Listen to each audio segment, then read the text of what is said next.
Ahora bien, el punto principal de lo que venimos diciendo es que tenemos tal sumo sacerdote, el cual se sentó a la diestra del trono de la majestad en los cielos.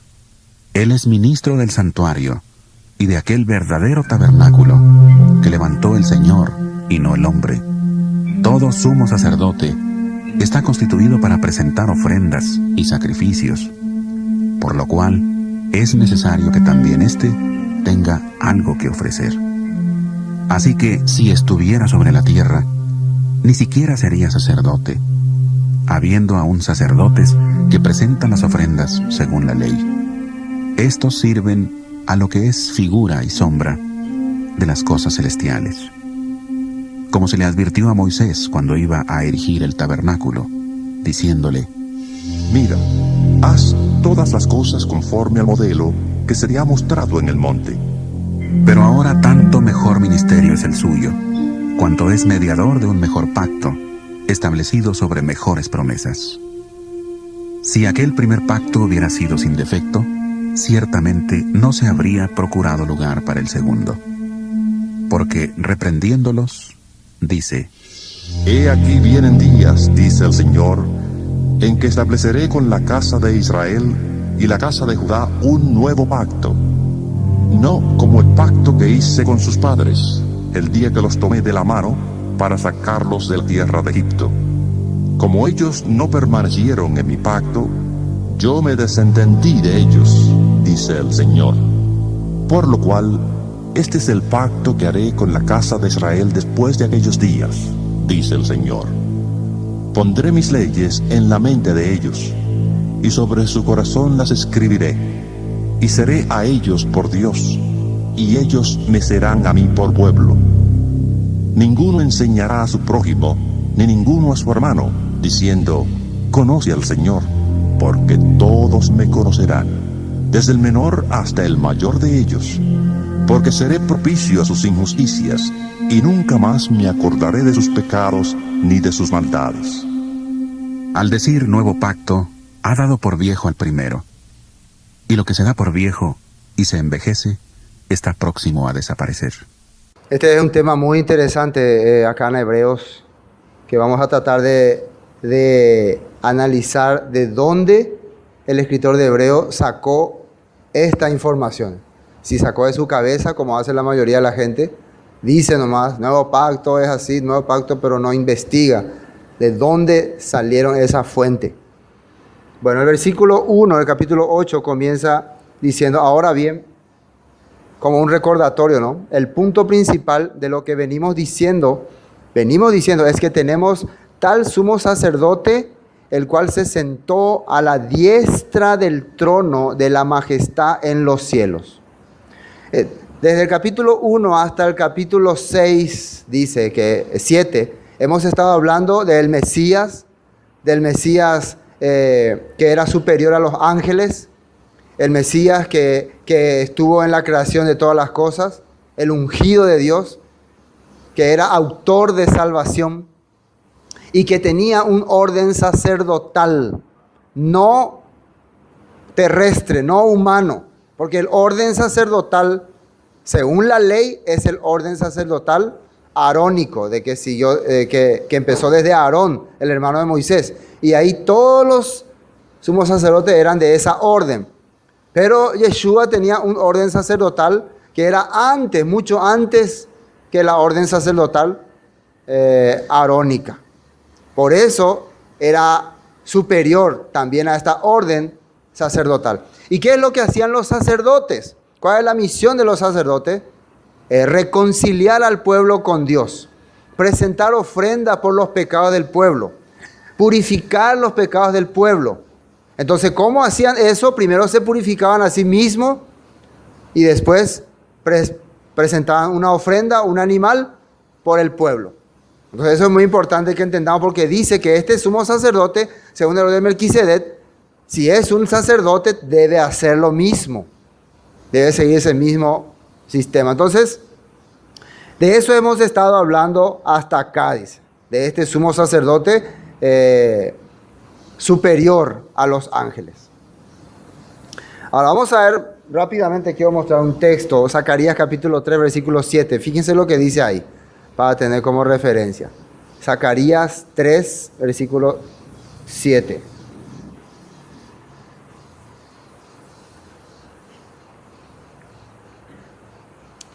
Dice así: así dice el Señor de los ejércitos: si anduvieres por mis caminos y si guardares mi ordenanza, también tú gobernarás mi casa, también guardarás mis atrios, y entre estos que aquí están te daré lugar.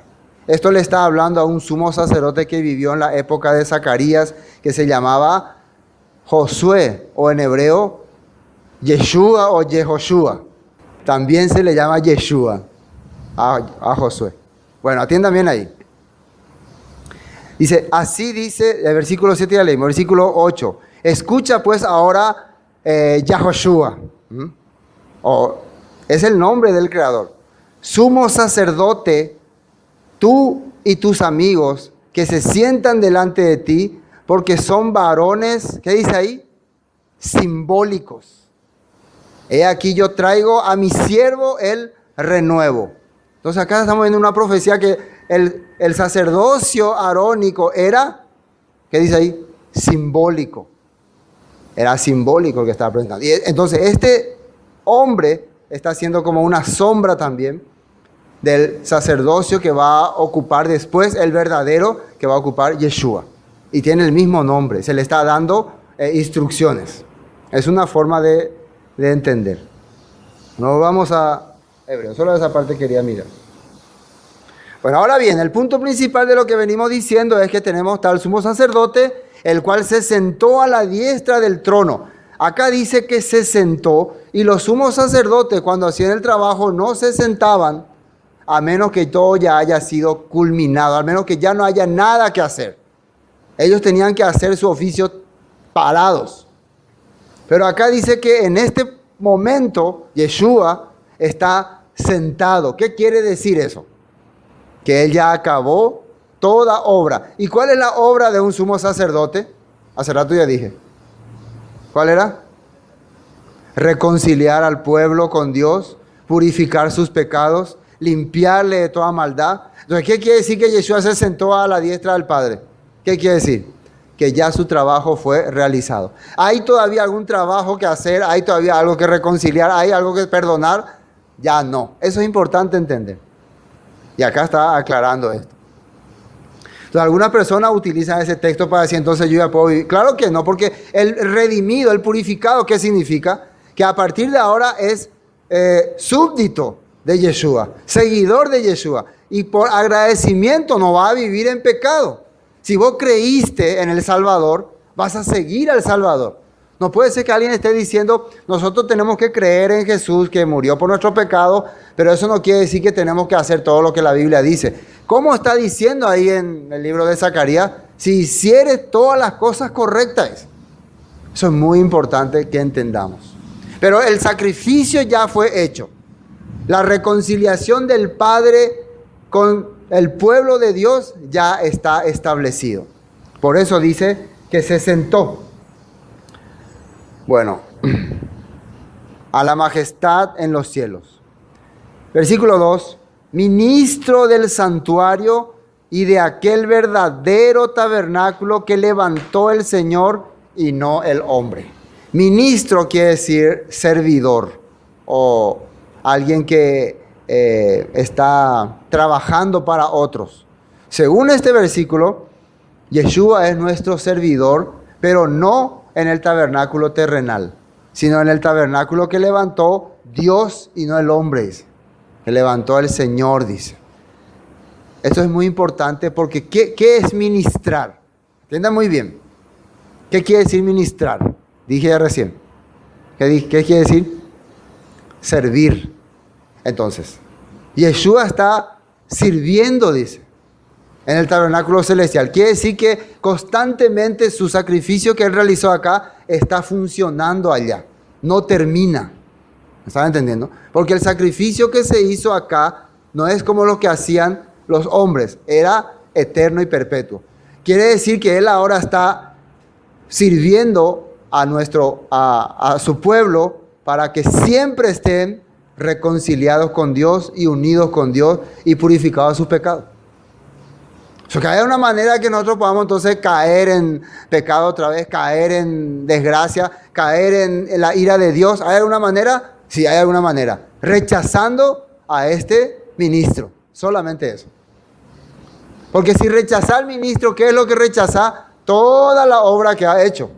¿Y cómo le rechazaría a este ministro? ¿Cómo uno podría decir, te rechazo, ministro? Nadie dice así. Te rechazo, Yeshua. ¿Cómo le rechazaría? Yeshua mismo dijo, si me amáis, guardad mi mandamiento. El que dice que cree en él, debe andar como él anduvo. Es sencillo el trabajo. ¿Cómo le rechazaría? No siguiendo sus pasos. Entonces, cuando vos salís de su cobertura, quiere decir que él no está ministrando tu vida. Cuando vos entras en su cobertura, sea cual sea tu falta, sea cual sea tu error, él está ministrando para nuestra vida. Está haciendo un servidor para mi vida. ¿Y qué es el servicio de un sumo sacerdote? Reconciliarme con Dios. Purificarme de toda maldad. Así que no hay manera de perderme si yo estoy siempre conectado con Él. Eso es muy importante entender. Ministro del santuario ministro del santuario y de aquel verdadero tabernáculo que levantó el Señor y no el hombre. Vamos a ver dónde Dios le mostró esto a Moisés en Éxodo capítulo 25. Éxodo capítulo 25, versículo 40. Fíjense qué dice ahí. Y hazlo, y mira, esto Dios le está diciendo a Moisés, mira y hazlo conforme al modelo que se te ha sido mostrado en el monte. Quiere decir que todo lo que hizo Moisés en el desierto era modelo de lo que estaba en el cielo. Y los sacerdotes, según la orden de Aarón, ¿dónde ministraban? En el tabernáculo que está en la tierra, que es modelo del que está en el cielo. Y Yeshua, ¿dónde ministró? En el cielo. Él no podía ministrar en la tierra. Yeshua no podía ser ministro en la tierra porque él fue elegido sumo sacerdote según el orden de Melquisedec para ministrar en el tabernáculo celestial. ¿Está bien? ¿Entiende esa parte, no? No podría. Volvamos a Hebreos. Porque todo sumo sacerdote está constituido para presentar ofrendas y sacrificios, por lo cual es necesario que también éste tenga algo que ofrecer. Lo que está queriendo explicar el escritor de Hebreo, los sacerdotes, ¿qué hacen? Cuando vos decís es un sacerdote, ¿qué está haciendo? Está ofreciendo sacrificios para purificar nuestros pecados. Si Yeshua es sumo sacerdote, tenía que ofrecer algo también. Eso le está queriendo explicar a la gente. Él también tiene que ofrecer algo. ¿Y qué es lo que va a ofrecer él? Así que si estuviese sobre la tierra, ni siquiera sería sacerdote, habiendo aún sacerdotes que presentan la ofrenda según la ley. ¿Qué significa este versículo 4? Así que si estuviese sobre la tierra, dice, ni siquiera sería sacerdote. Si Yeshua tiene que ministrar el sacerdocio arónico, no es válido, dice. No funciona. Acá dice que no sería llamado sacerdote. Él fue establecido para ministrar en el orden sacerdotal Melquisedec en el cielo. Esa es su jurisdicción celestial. Entonces, los sacrificios que se hacían en la tierra perdonaban los pecados temporalmente nomás y de la conciencia. Pero el sacrificio que se hace en el cielo perdona los pecados eternos, para siempre. Por eso él no podía entonces ser sacerdote aquí. ¿Están entendiendo? Entonces, ¿qué es lo que hacían los sacerdotes arónicos? ¿Cuál era su trabajo? Mostrarnos lo que iba a hacer Yeshua. Mostrarnos lo que Yeshua tenía que cumplir en el cielo. Eso hacía el sacerdocio arónico. Era una, como dice ahí, figura y sombra de lo celestial. ¿Están entendiendo este punto, no?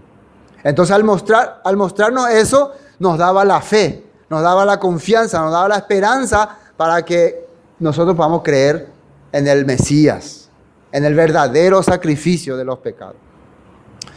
Las ofrendas que según la ley. Versículo 5. Los cuales sirven a lo que es figura y sombra de las cosas celestiales. como se le advirtió a Moisés cuando iba a erigir el tabernáculo, diciéndole: mira, haz todas las cosas conforme al modelo que se te ha mostrado en el monte. Hay un modelo de tabernáculo celestial que se le mostró. Pero ahora, tanto mejor ministerio, versículo 6, es el suyo cuando es mediador de un mejor pacto establecido sobre mejores promesas. Y hasta aquí parece que no entendemos de qué está hablando. ¿Por qué es mejor el ministerio de Yeshua que el de Aarón? Primero, luego porque está ministrando un tabernáculo celestial, primero. Segundo, porque dice que está establecido sobre mejores promesas. Y eso hay que entender. ¿Cuál es la promesa que se le dio al pueblo de Israel según la ley arónica? Según la ley arónica, la promesa era: si cumplían los mandamientos, iban a vivir y iban a heredar la tierra eterna. Esa era la promesa. Y la pregunta es: ¿hicieron ellos eso? No hicieron. Entonces, ¿cuál sería la segunda promesa? Entonces ahora ya no nos tiene más que decir que vamos a hacer las cosas, porque ya nos dijo eso y no hicimos. La segunda, las mejores promesas, vamos a ver en los siguientes versículos para poder entender. Miren lo que dice acá. Está establecido sobre mejores promesas. Porque si aquel primero hubiera sido sin defecto, ciertamente no se hubiera procurado lugar para el segundo. Primer punto que tiene el primer pacto, la primera orden sacerdotal, es que tenía defectos. ¿Cuáles eran esos defectos? Que el pueblo escuchó la ley, escuchó los mandatos, pero no podía cumplirlos. Eso es lo que siempre hemos aprendido, ¿no? Y es la verdad. Porque escuchó el mandato y ni bien descendieron, ellos ya estaban adorando el becerro de oro. ¿Qué es el defecto? No pueden cumplir lo que Dios les dice en sus corazones. No pueden hacer lo que Dios dice. Ese es un defecto. Entonces, ¿quién lo que tenía defecto? ¿La promesa, el pacto, la alianza, la ley o la gente? Las personas. Nosotros ahora, ¿qué estamos mirando como defecto? La ley miramos, ¿no? La ley la ley no sirve, la ley era incapaz, la ley no podía cambiar a la persona. Miramos como que la ley y los mandamientos era lo que tenían defecto. Pero no, la ley no tenía defecto, era la persona lo que tenían problemas. Eran ellos los que estaban mal. ¿Y qué es lo que estaban mal? Sus corazones. Sus corazones estaban totalmente desviados de la voluntad de Dios. Con ese corazón no podrían ellos guardar este pacto. Ahora, ¿pero por qué dice que este va a tener mejores promesas? ¿Qué va a pasar? ¿Qué va a hacer que eso cambie? ¿Qué va a hacer que eso sea diferente? Vamos a ver en los siguientes versículos. Porque aquel primero hubiese, decía la misma, ¿no? Porque si aquel primero hubiera sido sin defecto, ciertamente no se habría procurado lugar para el segundo. Que se quede bien claro esto. El defecto no era del pacto. El defecto era de los que recibieron el pacto. Y aquí está la respuesta a eso. Porque reprendiéndolos dice: he aquí vienen días, dice el Señor, en que estableceré con la casa de Israel y la casa de Judá un nuevo pacto. Acá dice reprendiéndoles. Entonces se dan cuenta que el problema no era el pacto ni la alianza, eran las personas, eran la gente. ¿Sí o no? Entonces reprendiéndoles dice: he aquí que vienen días, dice el Señor, en que estableceré, y esto es muy importante, ¿con quién va a establecer la nueva alianza, la nueva comunión? Con la casa de Israel y la casa de Judá. Así está escrito. ¿Y qué hicieron ellos en el pasado? ¿Quién fue el que transgredió la ley de Dios en el pasado? ¿Los gentiles o la casa de Judá y la casa de Israel? ¿Quiénes fueron? La casa de Judá y la casa de Israel. Entonces, ¿con quién lo que hay que hacer el nuevo pacto, nueva alianza, confirmación? Con ellos mismos, pero ahora de una forma diferente. Vamos a ver Ezequiel 16. Ezequiel 16, versículo 58. Esto es lo que Ezequiel ya escribía al pueblo de Israel que andaba en rebeldía. Fíjense, Sufre tú el castigo de tu lujuria y de tus abominaciones, dice el Señor. Sufres lo que hiciste, sufre lo que cometiste. Pero más ha dicho el Señor: haré yo contigo como tú hiciste.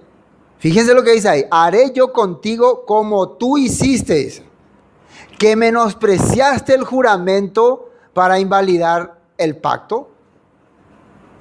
Dice: yo voy a portarme igual que como vos te portaste. ¿Quién fue lo que invalidó el pacto? ¿Dios o el pueblo? El pueblo fue. ¿Y yo voy a hacer lo mismo? ¿Yo voy a ser igual como vos? ¿Y qué dice ahí?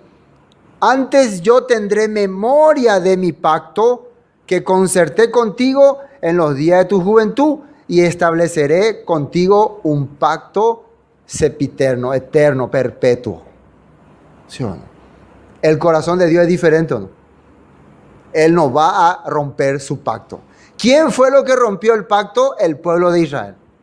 ¿Qué es el pacto? La alianza de hacer la voluntad de Dios para ser un pueblo bendito. Y para eso se le había dado ordenanzas y leyes. Dios nunca quebró eso. Fue el pueblo. Entonces el defecto estaba en el pueblo. El defecto estaba en la gente. El defecto estaba en los israelitas, en los que han recibido el pacto. No en el pacto, no en la alianza, no en los mandamientos. Ahí no había defecto. Entonces cuando nosotros leemos, si aquel primero hubiera sido sin defecto, directamente pensamos que se está hablando acerca de los mandamientos. Y así nos enseñan, así nos dicen. Y por eso ya miramos los mandamientos como defectuosos. No, los mandamientos no son defectuosos. El hombre es el defectuoso. Vamos a ver otro texto. Romanos 7:12. Romanos 7:12. Y acá el mismo apóstol Pablo está diciendo, un texto bien conocido: de manera que la ley, o sea, la Torah, a la verdad es santa, kadosh, y el mandamiento, kadosh, santo. La ley, la Torah, y los mandamientos dentro de la Torah son santos, dice. La Torah implica todos los 5 libros de Moisés. Todo eso es santo, todo eso es aprobado por Dios. Y los mandamientos establecidos dentro de la Torah también son santos. ¿Qué significa? Son algo bueno. Y santo, justo y bueno, dice. Justo quiere decir que son correctos. Y bueno quiere decir que beneficia mi vida. Así está diciendo, ¿no? Después dice otras cosas que ahora no voy a explicar. Pero solamente para que vean que el apóstol Pablo, cómo dice acerca de los mandamientos. Entonces, el problema no es los mandamientos. ¿Por qué la gente enfoca ahora el problema contra la ley, contra los mandamientos, si el problema no son los mandamientos? Acá el apóstol Pablo mismo va a enseñar, si ustedes leen después de Romanos 7, que el problema es el corazón del hombre, y corazón pecaminoso. Ese es el problema. Romanos 10:12. ¿Qué dice ahí? Romanos 10:12. Porque no hay diferencia entre judío y griego, pues el mismo que es Señor de todos es rico para con todos los que le invocan, porque todo aquel que invoca el nombre del Señor será salvo. Entonces, para Dios no hay diferencia entre judío, griego, sino que todo Él es rico para con todos, es rico. Todos los que le invocan, quiere decir todos los que se unen con Él, todos los que hagan alianza con Él. Con eso Él es rico en misericordia. Esto es importante, después vamos a ver otro texto. Volvamos a Hebreos. Volvamos a Hebreos. Bueno, porque reprendiéndole dice aquí que vienen días, dice el Señor, en que estableceré con la casa de Israel y la casa de Judá un nuevo pacto, nueva alianza. No como el pacto que hice con sus padres el día que los tomé de la mano para sacarlos de la tierra de Egipto. Y atiendan bien lo que dice ahí. Porque ellos no permanecieron en mi pacto y yo me desentendí de ellos, dice el Señor. Nunca el escritor de Hebreos, ni narrando lo que está diciendo Jeremías en este caso, está culpándole al pacto. ¿Quién es el culpable? El pueblo. Ellos, dice, no permanecieron en mi pacto. Y por eso yo me desentendí de ellos. Es cuando vos haces una alianza con una persona, un acuerdo, y esa persona no cumple ese acuerdo, entonces vos no le podés cumplir también. Simplemente vos no le cumplís lo que tenías que cumplirle porque esta persona no está cumpliendo. No es que vos rechazaste el acuerdo. Esta persona no está haciendo su parte, entonces por eso vos no podés accionar también. Eso es lo que pasó. Entonces por eso le vinieron las consecuencias a estas personas. Y el versículo 10, muy importante.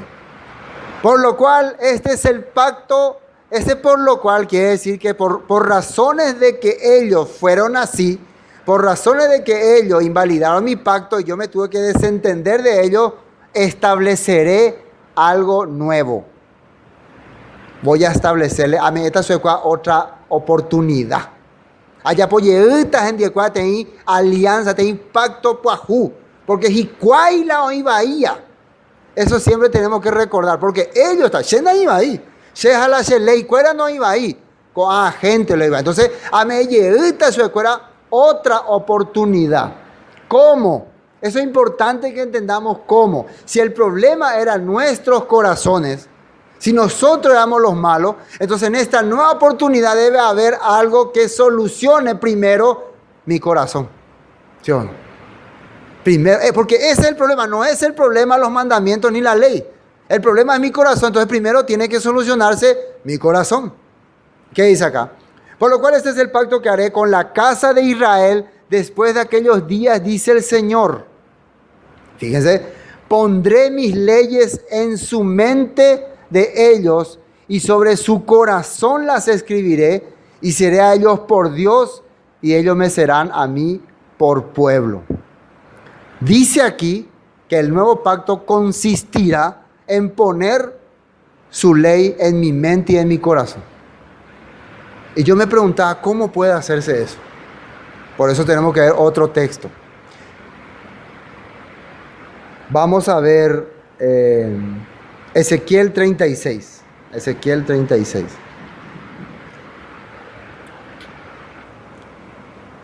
Atiéndame lo que dice acá.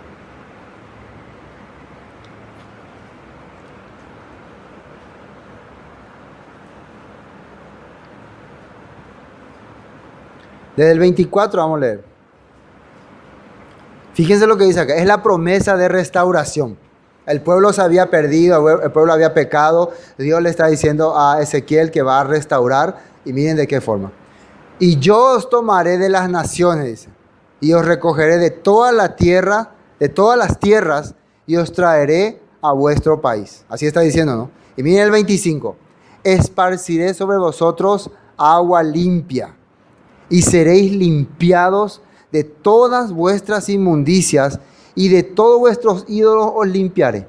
¿Qué es lo primero que va a hacer Dios para restaurar a su pueblo? Los va a recoger de todas las naciones y le va a echar agua limpia. ¿Qué es esa agua limpia? Es la escritura, la palabra. Va a empezar a quitar toda suciedad de sus vidas. Va a empezar a quitar toda malicia, todo mal corazón de ellos. Primero, os limpiaré. Y después, versículo 26, ¿qué va a hacer después? Y os daré corazón nuevo, dice. Va a cambiar porque ¿qué era el problema? Nuestro corazón pecaminoso. Entonces, después de haber hecho esa obra, me va a dar corazón nuevo. Y pondré espíritu nuevo dentro de vosotros. Y quitaré de vuestra carne el corazón de piedra y os daré un corazón de carne. Acá está la respuesta. Primero tiene que darme un corazón sensible. Un corazón que tenga temor a Dios. Un corazón que valore las cosas de Dios. Un corazón que piense en Dios. Mientras no haga eso, no va a poder todavía trabajar conmigo. Acá todavía no habla de ley ni de mandamiento. Acá dice que primero va a recogerme, va a purificarme y va a cambiar mi corazón. Cambiar el corazón quiere decir el punto de vista que tenía antes va a quitar. Me va a dar una nueva visión. Me va a enseñar lo correcto. Me va a decir por dónde tengo que caminar. Me va a decir qué es la cosa correcta que debo hacer. Ese es corazón nuevo. ¿Qué significa corazón de piedra? Insensible. Las primeras tablas que Dios le dio a Moisés, ¿dónde las escribió? En tablas de piedra. Esas tablas de piedra representaban el corazón de los israelitas. ¿Por qué ellos no pudieron aceptar el primer pacto? Porque tenían corazón de piedra, corazón duro, insensibilidad. ¿Cómo picó ellos después de haber sido liberados de Egipto, haber cruzado el Mar Rojo, haber comido el maná, haber visto las 10 plagas? Van a empezar a adorar un becerro de oro. ¿Les parece eso lógico? No impone. No hay juicio por ahí. algo no estaba bien. Su corazón estaba duro. ¿Qué ellos hacían en el desierto? Queremos volver a Egipto. Queremos ir otra vez. Eran insensibles. Esa es la mentalidad de la mayoría de los humanos hoy. Cualquier cosa reniega y no quiere saber nada de Dios. No quiere saber nada de la palabra ni de nada. Esa es insensibilidad. Dios va a empezar a hacer primero proceso en mi vida. Por eso me va a ir cambiando ese corazón de someterme a la idolatría y de quedarme otra vez solamente con las cosas de Dios. Bueno, corazón de carne, ¿qué quiere decir? Voy a ser más sensible a Él. Y después de hacer esto, ¿qué dice que va a hacer? 27. Y pondré dentro de vosotros mi espíritu, fíjense que dice ahí, y haré que andéis en mis estatutos y guardéis mis preceptos y los pongáis por obra. ¿Quién va a hacer que yo haga sus cosas? Él va a hacer. Claro, porque está cambiando mi corazón.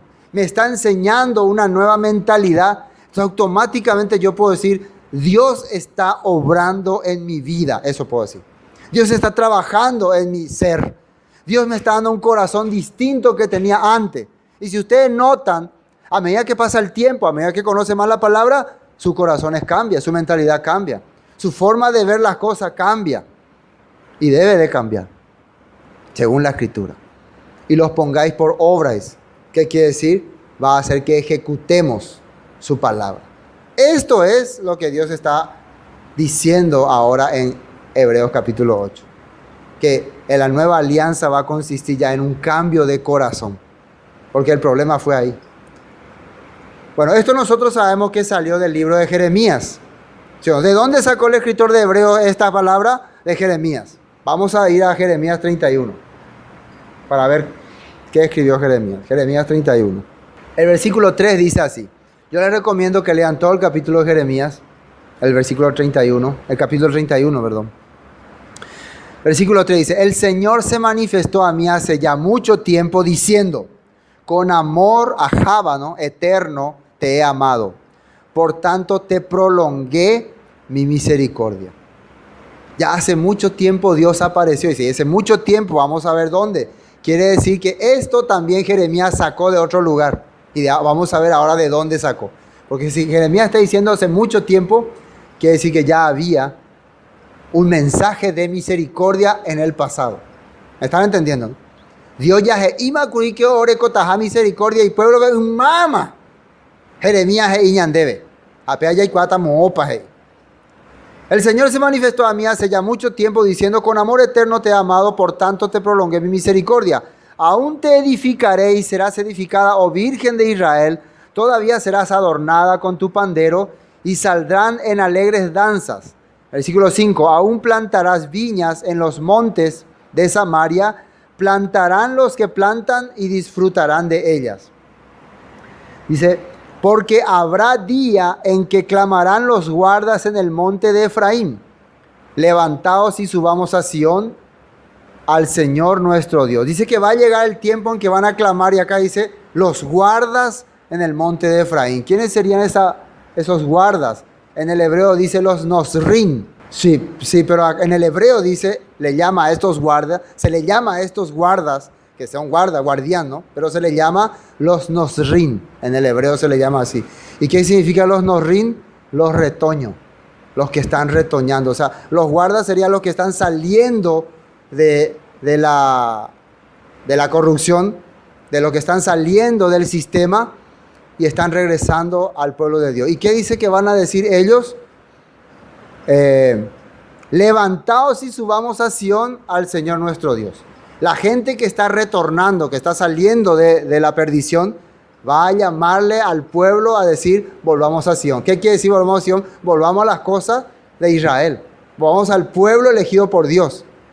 Entonces estos guardas también son llamados los que están naciendo de nuevo, los que están conociendo la palabra en los últimos tiempos. Entonces esto ya estaba profetizado acá. Dice acá que va a ocurrir eso, no dice que ya ocurrió, pero nosotros vemos que está ocurriendo. Hay gente que nos está llamando a nosotros a regresar a Sión, a regresar al pueblo escogido por Dios. Vimos la película, se llamaba Bienvenido a Sión, y pusieron ese nombre, ¿no? Un pueblo que hace la voluntad de Dios, un pueblo que vive conforme a lo que Dios estableció. Eso es Sión. Porque así ha dicho el Señor, regocijaos en Jacob con alegría y dad voces de júbilo a la cabeza de naciones. ¿Quién es la cabeza de naciones? Israel. Haced oír, alabar y decid al Señor, el Señor, oh Señor, salva a tu pueblo, el remanente de Israel. Fíjense ustedes que estamos leyendo Jeremías 31, donde sale el nuevo pacto, la nueva alianza, y está hablando ¿de quién? De los que van a clamar, volvamos a Sión, la ciudad santa, de la cabeza de naciones. ¿Y a quién salva? Dios al remanente de Israel, dice, a los que están levantándose entre las naciones para regresar al pueblo escogido. Así está diciendo. Entonces, si alguien quiere hablarte del nuevo pacto, no puede negar al pueblo de Dios, al pueblo escogido.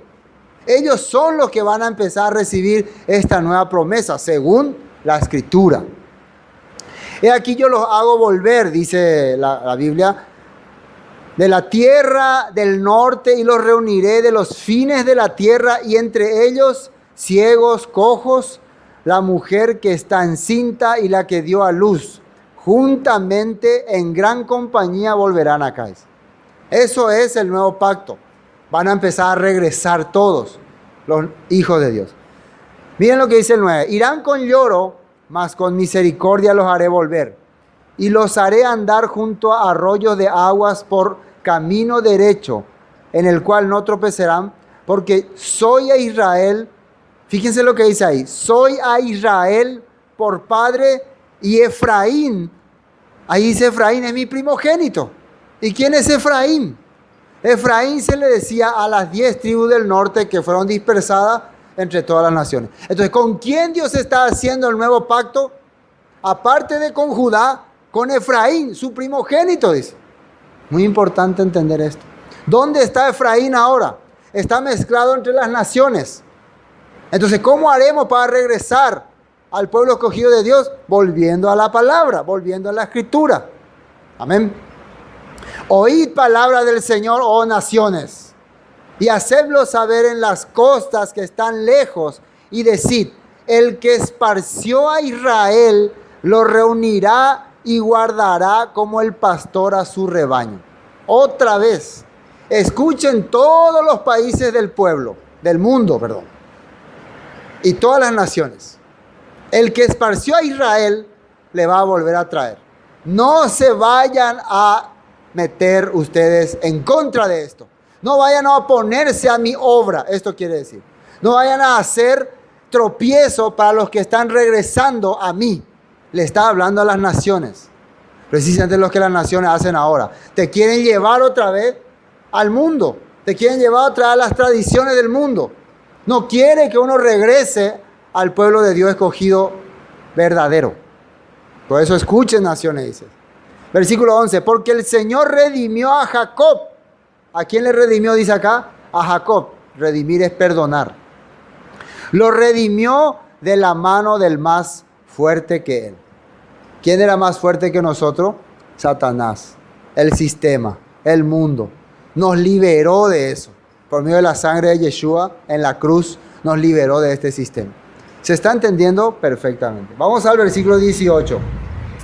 Yo le recomiendo todo el 31, pero vamos a leer algunos nomás. Fíjense lo que dice Dios que estaba diciendo Efraín. Y podemos ver quién es este Efraín. Porque este sentir es el sentir que todos hemos tenido cuando estábamos lejos de Dios. Cuando estábamos perdidos, cuando estábamos sin esperanza. Todos hemos tenido esta mentalidad. Miren lo que dice ahí. Escuchando, esto está diciendo Dios, ¿no? Escuchando he oído a Efraín que se lamentaba, dice. Cuando una persona busca a Dios y dice, Señor, por favor, ten misericordia de mí. ¿Se acuerdan la parábola del hijo pródigo? El hijo pródigo que decía, Padre, he pecado contra el cielo y contra ti, ya no soy digno de ser llamado tu hijo. Hazme así. Se lamentaba por su vida corrupta. Dice que Dios estaba escuchando a su primogénito Efraín que se lamentaba. Dice, me azotaste y fui castigado como novillo indómito. Bestia salvaje, ¿no? Y miren lo que dice ahí, conviérteme y seré convertido, porque tú eres el Señor mi Dios.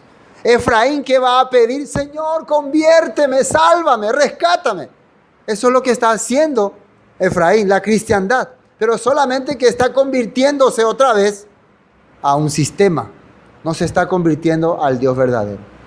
Dios sabe que nosotros vamos a clamar por el Dios. Vamos a clamar por Él para que nos saque de este sistema, para que nos convierta otra vez a la verdadera fe. Eso dice que vamos a hacer en el futuro. Versículo 27.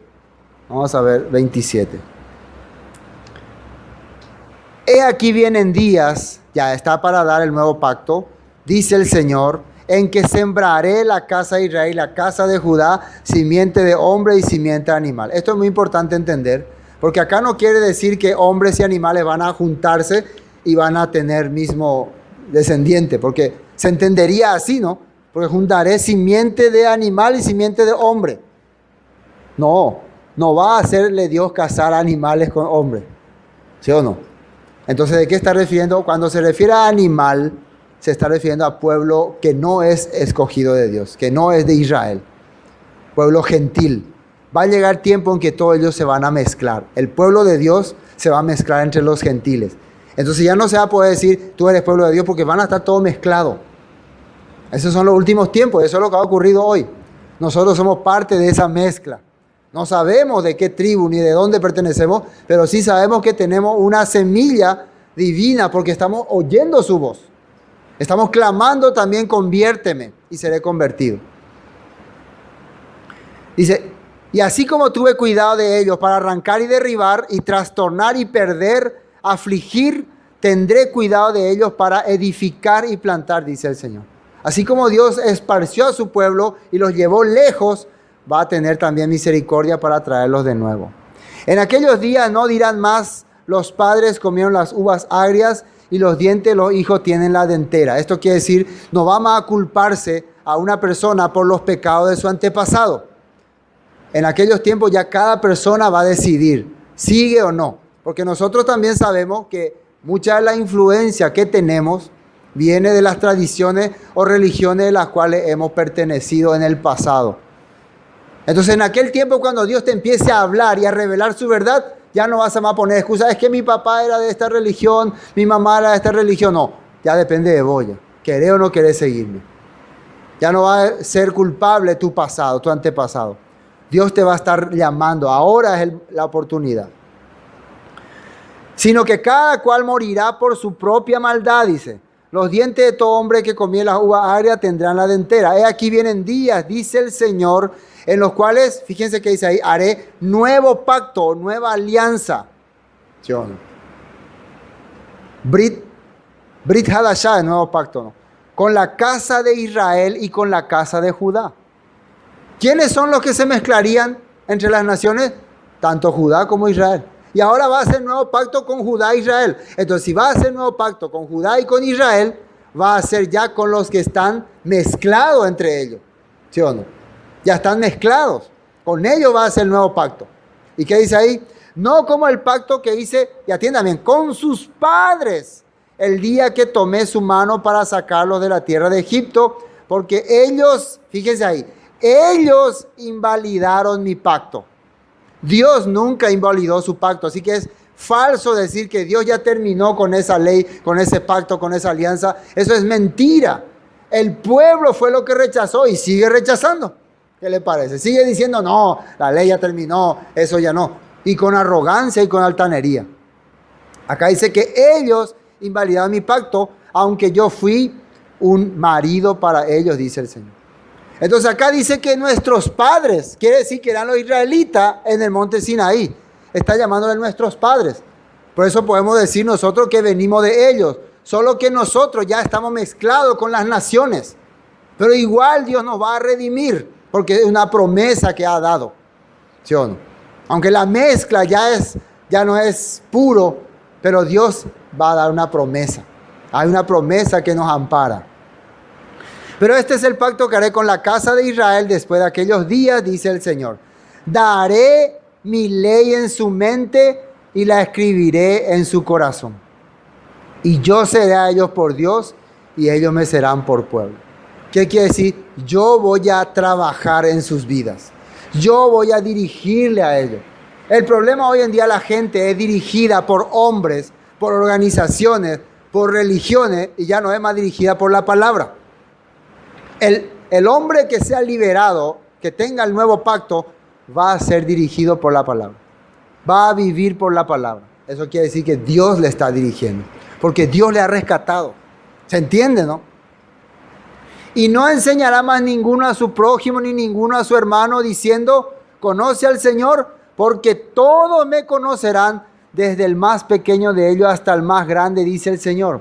Porque perdonaré la maldad de ellos y no me acordaré más de su pecado. ¿Por qué dice que ya no se enseñará más si hasta ahora se está enseñando? Porque esta promesa del nuevo pacto va más allá de este tiempo. Esta promesa se está estableciendo desde el momento ya en que Yeshua mismo va a venir a ser nuestro maestro. Y todo le vamos a ver, todo le vamos a conocer. ¿Acaso si Yeshua empieza a enseñar, nosotros vamos a querer escuchar a otro maestro, a otro profesor? Ya no. Su voz es la única voz que va a ser autoridad.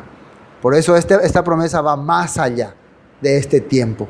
Pero ya mismo ahora, cuando nosotros estamos aprendiendo la palabra, ya no nos pueden engañar fácilmente los falsos pastores o falsos líderes, porque nosotros ya podemos confirmar por la Escritura. Ya entendemos de qué se trata la palabra. Ya abrimos nuestro corazón a las cosas de Dios. Ya hacemos la investigación, lo que dijo Yeshua, escudriñar la palabra. Eso es muy importante. Ahora, Jeremías está leyendo este nuevo pacto, que leyó también el escritor de Hebreos. Ya sabemos que el escritor de Hebreos sacó de Jeremías. Ahora, ¿de dónde sacó Jeremías este escrito? Ya que él dijo al principio que desde la antigüedad te he amado. Ya Dios tenía esta promesa desde la antigüedad. ¿Qué libros creen ustedes que leía el profeta Jeremías? ¿Jeremías leía Hebreos? ¿El profeta Jeremías leía Romanos? ¿O leyó Gálatas? ¿Qué libro creen ustedes que leía el profeta Jeremías? ¿No saben? La Torá. Ese era su libro. Y si él está diciendo que esta promesa era desde la antigüedad, aquí en el versículo 3 decía, ¿no?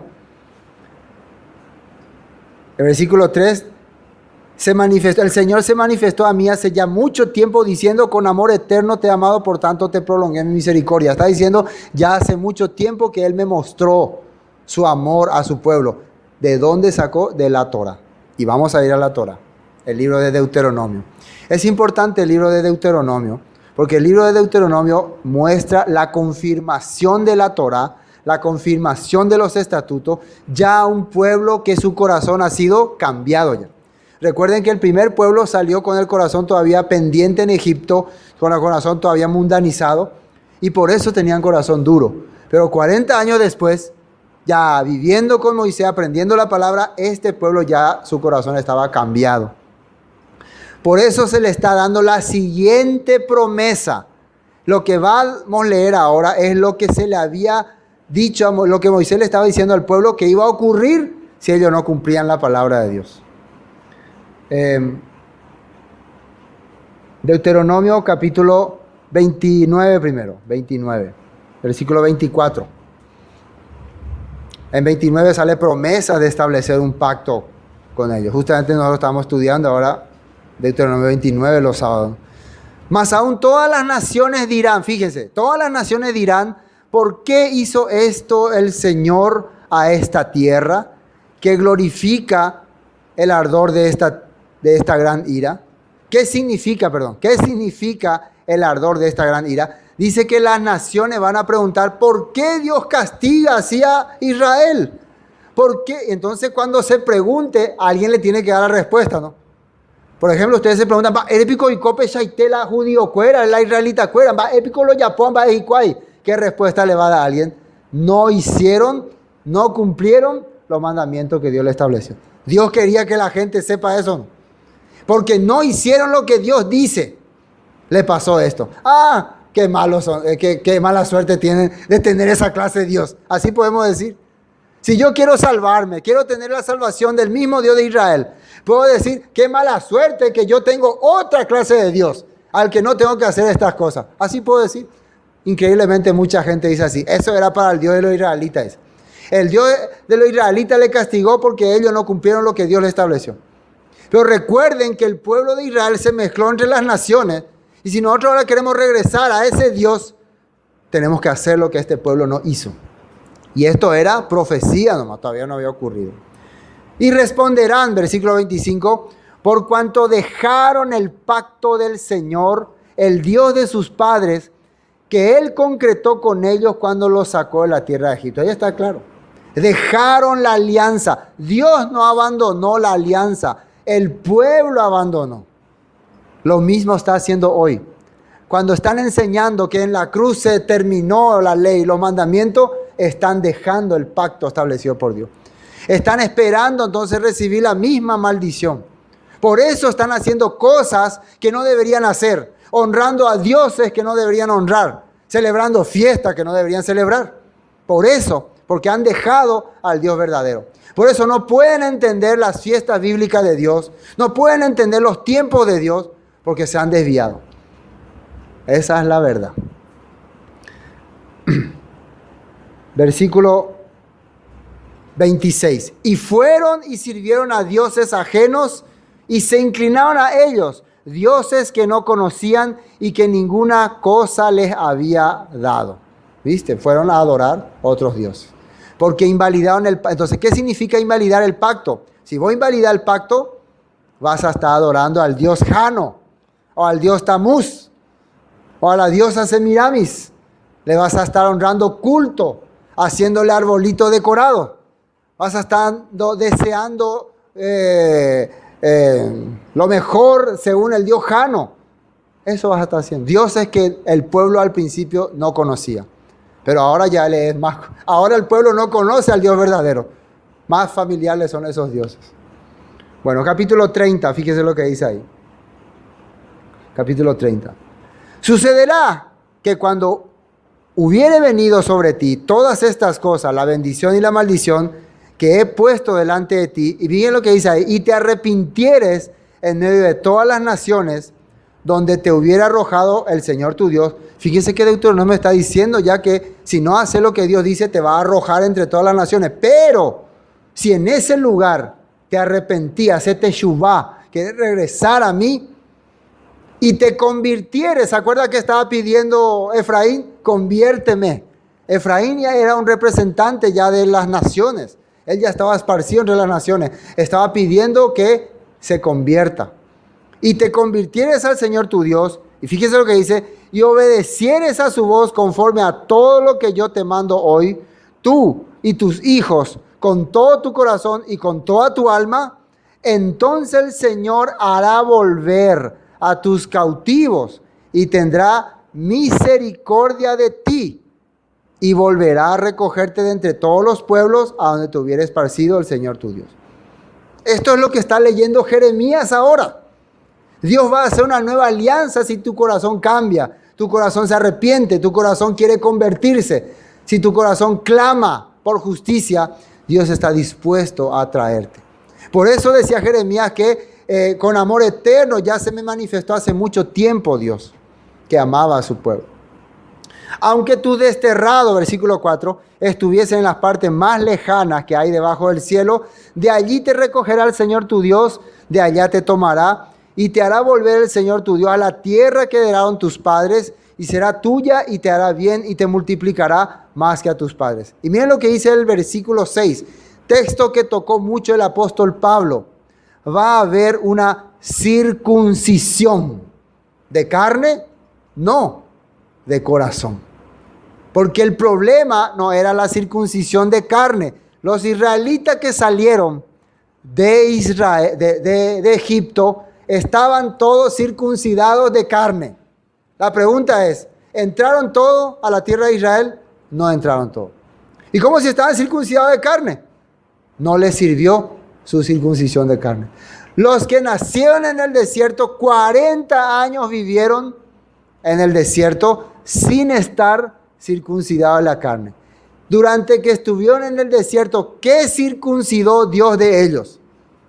Su corazón. ¿Qué quiere decir circuncidar de corazón? Quitó la carnalidad que había en ellos. Y eso hizo que ellos puedan entrar a la tierra prometida. ¿Sí o no? Ahí en la Biblia muestra que después de que cuando iban a entrar a la tierra prometida, Josué les circuncidó a ellos. Le hizo un cambio en el cuerpo. Nosotros podemos entender eso también, simbólicamente, según mi punto de vista, que cuando Yeshua venga, Él no nos va a hacer circuncisión como hizo Josué. ¿Qué es lo que dice la Biblia que Yeshua va a hacer a nuestro cuerpo cuando Él venga?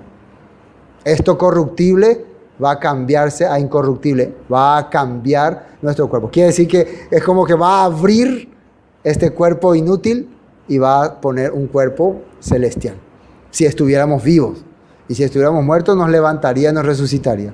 Ese es el cambio que va a hacer cuando venga Yeshua. Es simbólicamente lo que hizo Josué para introducir al pueblo de Dios. Pero ¿a quién le hizo esto? A los que ya tenían circuncidado el corazón. Y acá dice, versículo 6, circuncidará al Señor tu Dios tu corazón y el corazón de tu descendencia para que ames al Señor tu Dios con todo tu corazón y con toda tu alma, a fin de que vivas.